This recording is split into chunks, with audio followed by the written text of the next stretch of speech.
select the right environment for learning, what materials you'll need and how to organize them, some helpful tools on considering, some helpful tools to consider during remote learning, and provide you with some other helpful tips. So we will end today's session with some time at the end to answer any questions that you might have about creating the perfect space for your child at home. Hi, I'm Kelly Bolding, Behavior Specialist. The first thing we're going to discuss is the environment for your at-home area. A few key things to remember: keep the area clutter-free. Remove items that aren't being used.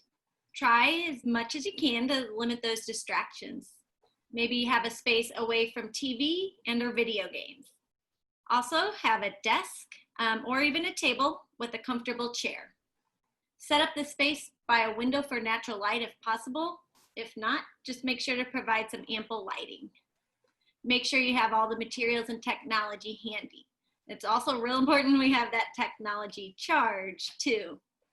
Encourage your child to decorate the space and make it his or her own. Consider different areas around the house for different activities. So maybe a desk or table for a computer activity, floor for reading, and the kitchen counter for science experiments, and whatever else you have around the house. Just a couple examples of what that might look like. Different areas, some natural lighting, the floor, science for in the kitchen, everything handy, desk area, comfy chairs. Next slide. All right, so this is again Maria Martinez. I'm going to talk about some materials you might consider in storing and some storage and organizational things. So with every student workspace, there should be some materials available for the student to use. These learning spaces may have items such as notebooks, some writing utensils, a weekly planner or agenda, and a few books, just to name a few. Again, it's all specific to what your child needs.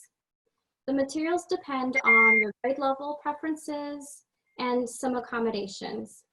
So kids also learn best when organized and using and accessing clean spaces.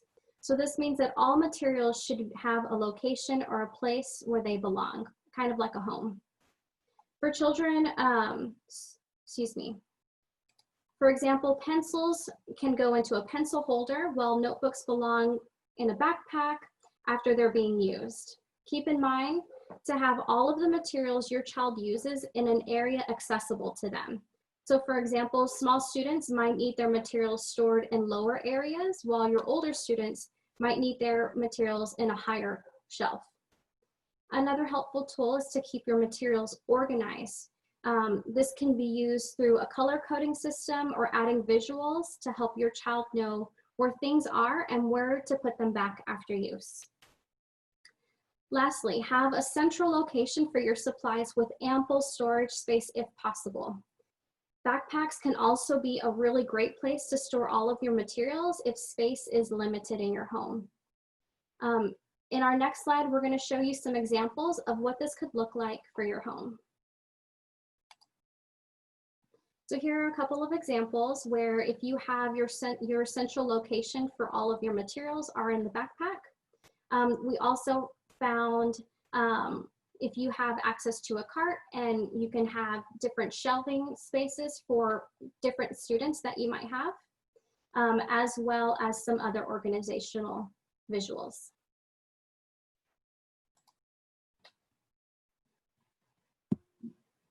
Hi, my name is Megan Coronado and I'm a life skills specialist. Today I'm going to go over 5 different helpful tools that may help your student become more successful during remote learning. So sometimes our students need some extra tools or just some help to keep them stay focused and be successful in their learning. So the first one we're going to talk about is visual schedules. And schedules really provide a clear structure for the school day. They can also be calming for students. So, you know, throughout the day and the week, activities may vary, but the routine of using a visual schedule can help provide safety and predictability for your child. You could create a schedule using like written words if your student can read. You could use Google Images for example, to find if your child isn't at the point of reading yet, and they could, you could use an image of a book to represent like reading time. And if you don't have access to Google Images, you could just draw a picture of a book to represent reading time. Another great tool is timers.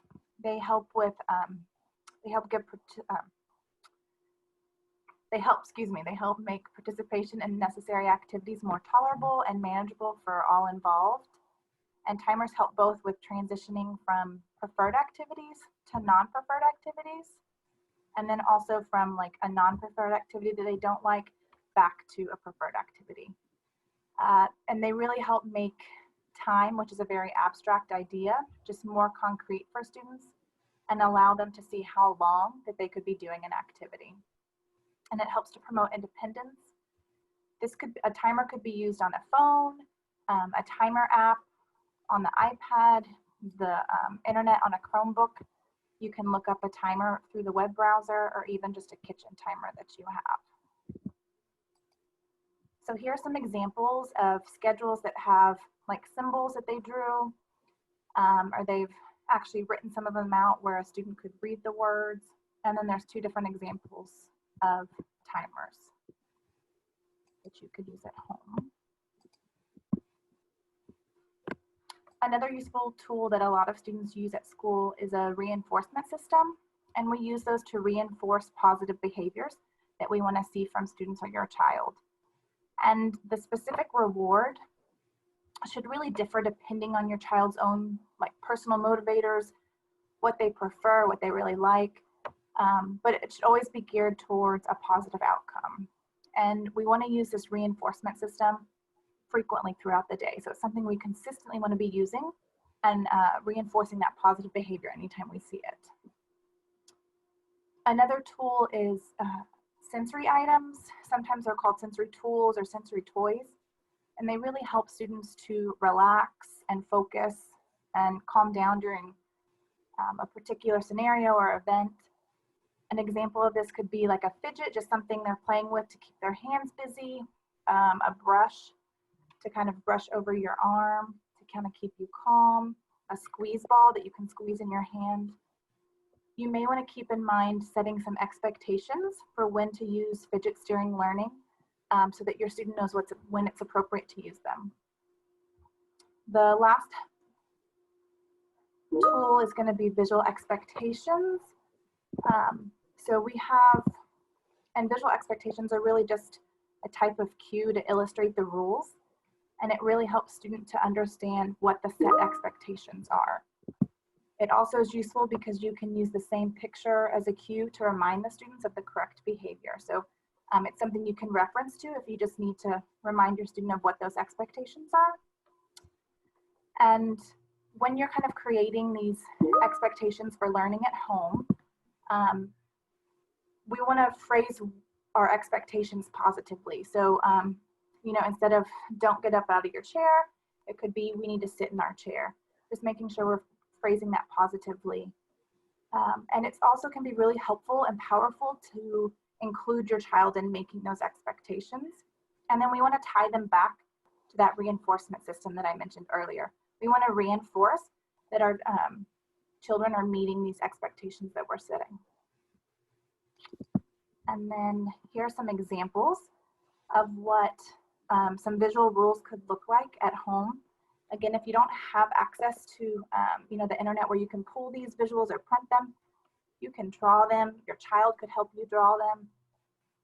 And then we have some sensory tools on the top right-hand side, just kind of showing some examples of some balls and some little fidgets they can play with in their hands. And then the two visuals on the bottom right are like reinforcement systems that look a little bit different depending on each child's needs.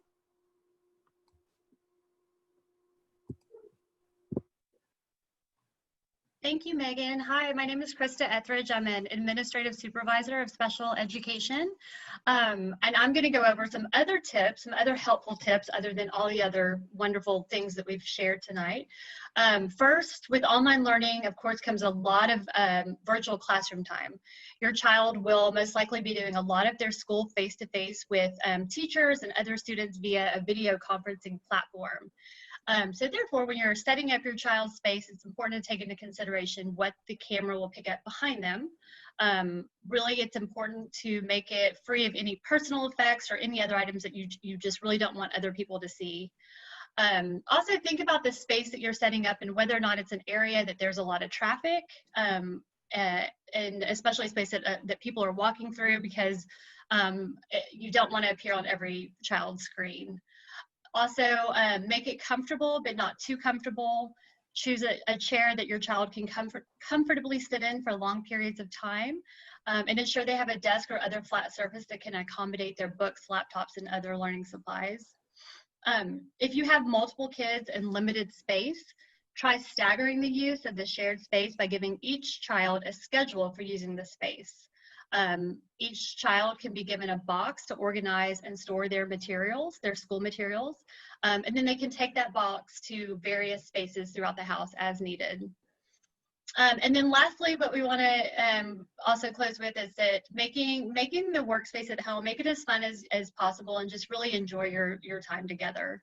And I believe that ends our tips